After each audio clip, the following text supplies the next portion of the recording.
स्वाध्याय इयत्ता 7वी विषय इतिहास पाठ 11वा राष्ट्ररक्षक मराठे.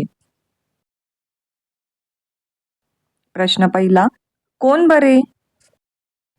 1. अफगाणिस्तानातून आलेले. उत्तर पठाण. 2. हिमालयाच्या पायथ्याशी स्थायिक झालेले.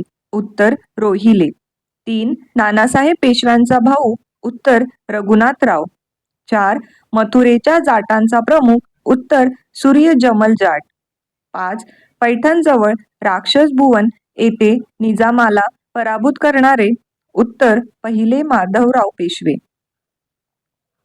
प्रश्न दुसरा, थोडक्यात लिहा. 1. अटकेवर मराठ्यांचा ध्वज फडकला. उत्तर रोहिल्यांचा सरदार नजीब खान याला मराठ्यांचे उत्तरेतील वर्चस्व सहन होत नव्हते, म्हणून त्याच्या सांगण्यावरून अफगाणिस्तानाच्या अब्दालीने 5व्या वेळी दिल्ली जिंकली. रघुनाथराव व मल्हारराव होळकर हे पुन्हा उत्तरेत गेले व त्यांनी दिल्ली जिंकली. अब्दालीच्या अधिकाऱ्यांना हुसकावून पंजाब जिंकला. त्यानंतर अब्दालीच्या सैनिकांचा पाठलाग करीत इसवी सन 1758 मध्ये अटकेपर्यंत पोहोचले. अशा रीतीने मराठ्यांनी अटकेवर आपला ध्वज फडकवला.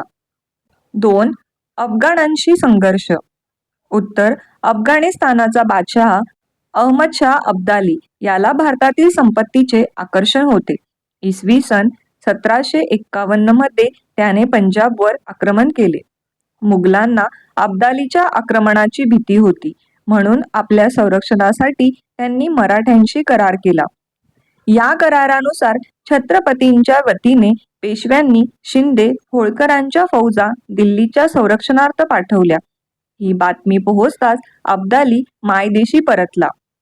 पुढे रघुनाथराव अब्दालीशी मुकाबला करण्यासाठी उत्तरेत गेला. मराठ्यांनी अब्दालीच्या अधिकाऱ्यांना पिटाळून दिल्ली व पंजाब जिंकून अटकेपर्यंत धडक मारली. पुढे नजीब खानच्या सांगण्यावरून अब्दाली पुन्हा भारतावर चालून आला.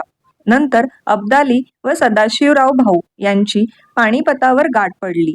ही पानिपतची तिसरी लढाई होती. या लढाईत मराठ्यांचा दारुण पराभव झाला. 3. पानिपतच्या लढाईचे परिणाम. उत्तर इसवी सन 1961 मध्ये झालेल्या पानिपतच्या युद्धात मराठ्यांचा दारुण पराभव झाला. या लढाईचे परिणाम पुढील प्रमाणे. 1. महाराष्ट्रातील एक तरुण पिढी मारली गेली. 2. मोठ्या प्रमाणात युद्ध सामग्री नष्ट झाल्याने मराठ्यांचे खूप नुकसान झाले. 3. मराठ्यांचे उत्तरेतील प्रभुत्व कमी झाले.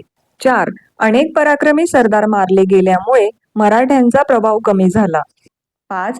मराठ्यांचा प्रभाव कमी झाल्याने निजाम, हैदर अली या जुन्या शत्रूंनी मराठ्यांच्या प्रदेशांवर पुन्हा आक्रमण करणे सुरू केले. प्रश्न तिसरा, घटनाक्रम लावा. 1. राक्षस भुवनची लढाई. 2. टिपू सुलतानचा मृत्यू. 3. माधवराव पेशव्यांचा मृत्यू. 4. पानिपतची लढाई. 5. बुराडी घाटची लढाई. उत्तर 1. बुराडी घाटची लढाई. 2. पानिपतची लढाई. 3. राक्षस भुवनची लढाई. 4. माधवराव पेशव्यांचा मृत्यू. 5. टिपू सुलतानाचा मृत्यू. प्रश्न चौथा, पुढील चौकटीत पाठात आलेल्या व्यक्तींची नावे शोधा. 1. जानकोजी. 2. महादजी. 3. जयप्पा. 4. बाळाजी विश्वनाथ. 5. माधवराव. 6. मल्हारराव. 7. नानासाहेब. 8. सदाशिवराव भाऊ. असेच व्हिडिओ पाहण्यासाठी आपल्या जीवनीस पेज या चॅनलला अवश्य सबस्क्राईब करा व शेजारील दिलेल्या बेल आयकॉनला देखील क्लिक करा, जेणेकरून आमचे लेटेस्ट व्हिडिओ सर्वात अगोदर आपल्यापर्यंत पोहोचतील.